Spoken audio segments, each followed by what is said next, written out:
ওং তৎসৎ।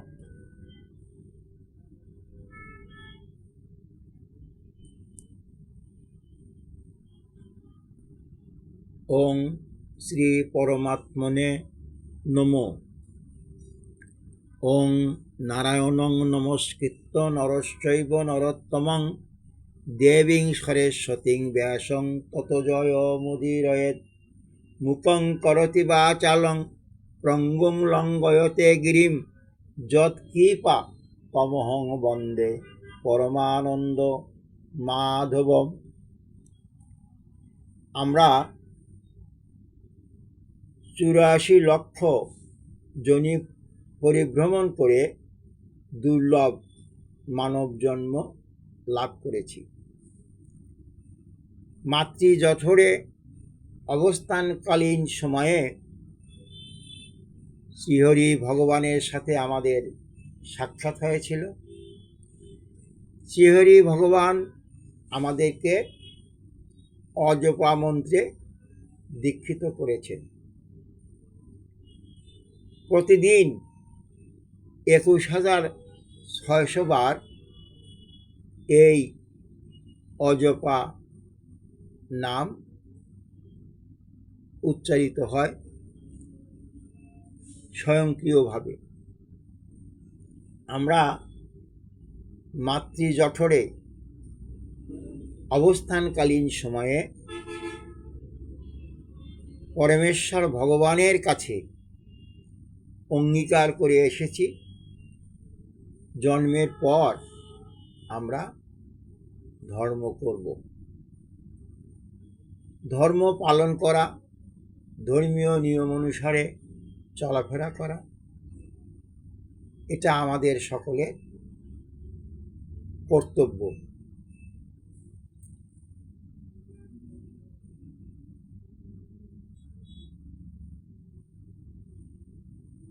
ধর্মের বিভিন্ন অনুষ্ঠানাদির মধ্যে আমাদেরকে প্রতিদিন পঞ্চযজ্ঞ করতে হয়।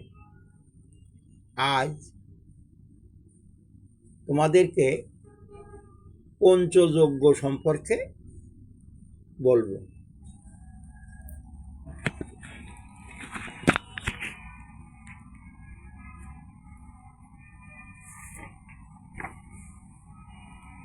পঞ্চমহাযজ্ঞ। প্রথম যজ্ঞ ব্রহ্মযজ্ঞ। ঋগ্বেদের 161 নম্বর শ্লোকে আছে। ব্রহ্মযজ্ঞ হল ব্রহ্মকে জানার প্রচেষ্টা। পশু জন্মের সাথে মানব জন্মের পার্থক্য কি? একটি পশু আহার করে, ঘুমায়, মৈথুন করে। একজন মানুষের জীবনও যদি আহার, নিদ্রা, মৈথুনেই কেটে যায়, তাহলে পশুর সাথে তার পার্থক্য কি? ঈশ্বর আমাদের শ্রেষ্ঠ মনুষ্য যোনিতে জন্ম দিয়েছেন। বর্তমান মনুষ্য জন্মকে সার্থক তখনই করতে পারি যদি আমরা এই দুর্লভ জন্মকে ব্রহ্ম সাধনার কাজে লাগাই। তমেব বিদিত্তাদি মৃত্যুর্মেতি মান্যং পন্থা বিদ্যতে ভয় নায়। যজুর্বেদের 31 অধ্যায়ের 18 শ্লোকে আছে। এই ব্রহ্মকে জানলেই মৃত্যুকে অতিক্রম করা যায়। মুক্তি লাভের আর কোনো উপায় নেই। এভাবেই আমরা ক্রমান্বয়ে জন্ম মৃত্যুর চক্র থেকে মুক্তিরূপ মোক্ষের দিকে ধাবমান হতে পারব। ব্রহ্মকে জানার যে কোনো প্রচেষ্টাই ব্রহ্মযজ্ঞ। সাধারণত যোগ, প্রাণায়াম, স্বাধ্যায়, বেদ শাস্ত্রাদি অধ্যয়ন, অধ্যাপনা, ঈশ্বরের স্তুতি, প্রার্থনা, উপাসনা এ সকলই ব্রহ্মযজ্ঞের অন্তর্ভুক্ত। প্রতিদিন আমাদের এই ব্রহ্মযজ্ঞের কিছু না কিছু কাজ করতে হবে। 2 নম্বর, দেবযজ্ঞ। ঋগ্বেদের 8:44-1, যজুর্বেদে 3:1, যজুর্বেদ 12:30 নিত্য অগ্নিহোত্র সহ সকল যজ্ঞ প্রাকৃতিক দেবের পরিশুদ্ধির উদ্দেশ্যে হবি অর্পণ, বিদ্যাঙ্গনের সংসর্গ লাভ ও সেবা করাই দেবযজ্ঞ।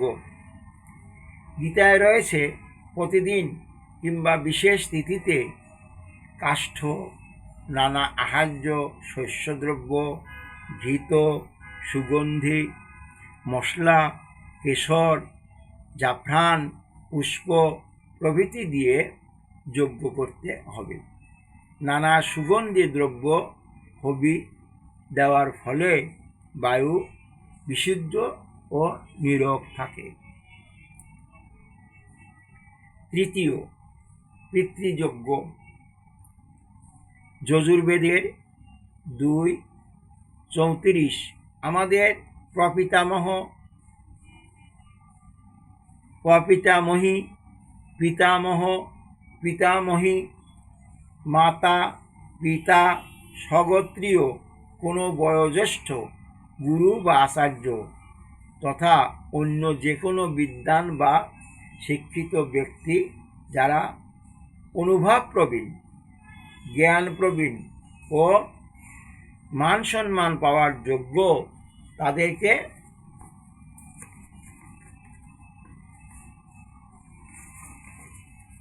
পিতর বলা হয়। তাদের যথাযথভাবে সম্মান প্রদর্শন, তাদের সাথে ভালো আচরণ ও তাদের শ্রদ্ধা করাই পিতৃযজ্ঞ। যে সমানস পিতর যমরাজ্যে, যজুর্বেদের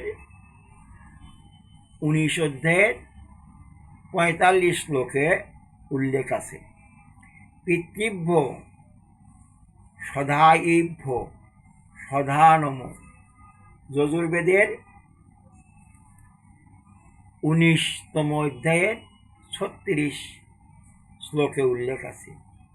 পিতা, পিতামহ, প্রপিতামহাদি তথা নমো বা পিতর বসায় ইত্যাদি মন্ত্র যজুর্বেদ 2:32 পিতরদের সেবা ও সৎকার করার পক্ষে প্রমাণস্বরূপ। বেদশাস্ত্র আরও স্পষ্ট করে বলেছে, অহতৌ পিতরৌ ময়া, যজুর্বেদ 19 অধ্যায়ের 11 শ্লোকে। আমার মাধ্যমে যেন আমার মা বাবা কষ্ট না পায়, এ বিষয়ে মহর্ষি মনু বলেছেন, পূজ্যাদ হরহ শ্রাদ্ধমন্নাদ্যে নোদকেন বা পয়মূল ফলৈর্বাহপি পিতৃব্য প্রীতি মা বহন। মনুস্মৃতি 3 অধ্যায়ে 82 শ্লোক। অর্থাৎ গৃহস্থ ব্যক্তি অন্নাদি ভোজ্য পদার্থ এবং জল, দুধ, কন্দমূল, ফল ইত্যাদি দ্বারা পিতরদের প্রসন্নতার জন্য প্রতিদিন শ্রাদ্ধ করবে, অর্থাৎ শ্রদ্ধা সহকারে পিতামাতার সেবা সৎকার করবে।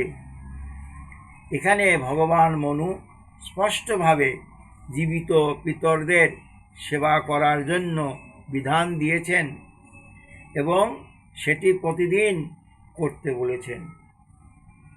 প্রসঙ্গত অন্ত্যেষ্টি কর্ম ব্যতীত পৃথক কোনো কর্ম মৃতের জন্য দ্বিতীয়বার কর্তব্য নয়। মূলত শ্রাদ্ধ শব্দের মূল অর্থ শ্রদ্ধা। সৎ সত্যং দদাতি অয়া ক্রিয়তা সা শ্রদ্ধা শ্রদ্ধায়ত ক্রিয়তে তচ্ছাদ্যম, অর্থাৎ যে ক্রিয়া দ্বারা সত্যকে গ্রহণ করা যায় তার নাম শ্রদ্ধা, এবং যা শ্রদ্ধা সহকারে করা যায় তার নাম শ্রাদ্ধ। মৃত্যুর পরে তো জীব কর্ম অনুসারে বিভিন্ন যোনিতে গমন করে। অতএব মৃত্যুর 15 দিন বা 1 মাস পরে কোনো অনুষ্ঠান করে তাদের তৃপ্তি বা সেবা কখনো সম্ভব নয়। আর মাতা পিতা পুত্রাদি সম্বন্ধ শারীরিক শরীর নষ্ট হওয়ার পর কে কার পিতা আর কে কার পুত্র, অতএব জীবিতকালে শ্রদ্ধা করাই বৈদিক নিত্যকর্ম। চতুর্থ, ভূতযজ্ঞ। ভূতযজ্ঞ হল জগতের সকল মানুষ ও পশু পাখির কল্যাণ কামনা ও তাদের সর্বদাই যথাসাধ্য সাহায্য করা। ঋগ্বেদ 2:13-4 দ্বিপাদব চতুষ্পাদ পাহি, যজুর্বেদের 14:8 দ্বিপাদ ও চতুষ্পাদ প্রাণীদের সংরক্ষণ করো। অর্জম ন দেহি দ্বিপদে চতুষ্পদে, যজুর্বেদের 11:83 সকল দ্বিপদী ও চতুষ্পদী বৃদ্ধি ও পুষ্টিপ্রাপ্ত হোক। এভাবেই পবিত্র বেদে সকল প্রাণীর সংরক্ষণের কথা বলা হয়েছে। মানব ও পশুর প্রতি আমাদের সর্বদাই উত্তম আচরণ করা উচিত। আমরা অসুস্থ মানবের সেবা করতে পারি, দুস্থদের সাহায্য করতে পারি, ক্ষুধার্তকে খাদ্য দিতে পারি, অবলা প্রাণীর জন্যও আহার আশ্রয়ের ব্যবস্থা করতে পারি। এসবই ভূতযজ্ঞ। মনু মহারাজের আদেশ, শুনাং চ পতিতানাং চ সপচাং পাপ রোগিনাম বয়সানাং কৃমিনাং চ সনকৈ নির্বপেদবুভি, মনুস্মৃতি 3:92। কুকুরাদি পশু, পতিত ব্যক্তি, অত্যন্ত দরিদ্র ব্যক্তি, কুষ্ঠাদি ব্যাধিতে আক্রান্ত রোগী, কাক আদি পক্ষী ও পিঁপড়াদি কীটের জন্যে খাদ্যদ্রব্যের 6 ভাগ আলাদাভাবে ভাগ করে দেওয়া ও তাদেরকে সদা প্রসন্ন রাখা উচিত। পঞ্চম, অতিথিযজ্ঞ। অতিথিযজ্ঞ অতিথিদের যথাযথ সেবা। যিনি পূর্ণ বিদ্বান, পরোপকারী, জিতেন্দ্রিয়, ধার্মিক, সত্যবাদী, ছল কপট রহিত, নিত্য ভ্রমণকারী মানুষ, তিনিই অতিথি। অথর্ববেদের 9:6, 3:1-8 কারো ঘরে যখন এসব গুণযুক্ত সেবা করার যোগ্য অতিথি আসেন তখন তাকে গৃহস্থ দাঁড়িয়ে নমস্কার করে উত্তম আসনে বসাবেন। পরে গৃহস্থ তাকে জিজ্ঞাসা করবেন, আপনার জল, খাদ্য বা অন্য কোনো বস্তুর ইচ্ছা হলে সেটা বলুন। হে অতিথি, যেভাবে আপনার কামনা পূর্ণ হয় আমরা সেভাবেই আপনার সেবা করব। এভাবেই আমরা পরস্পর সেবা ও সৎপূর্বক বিদ্যা বুদ্ধি দ্বারা সর্বদা আনন্দে থাকতে পারি।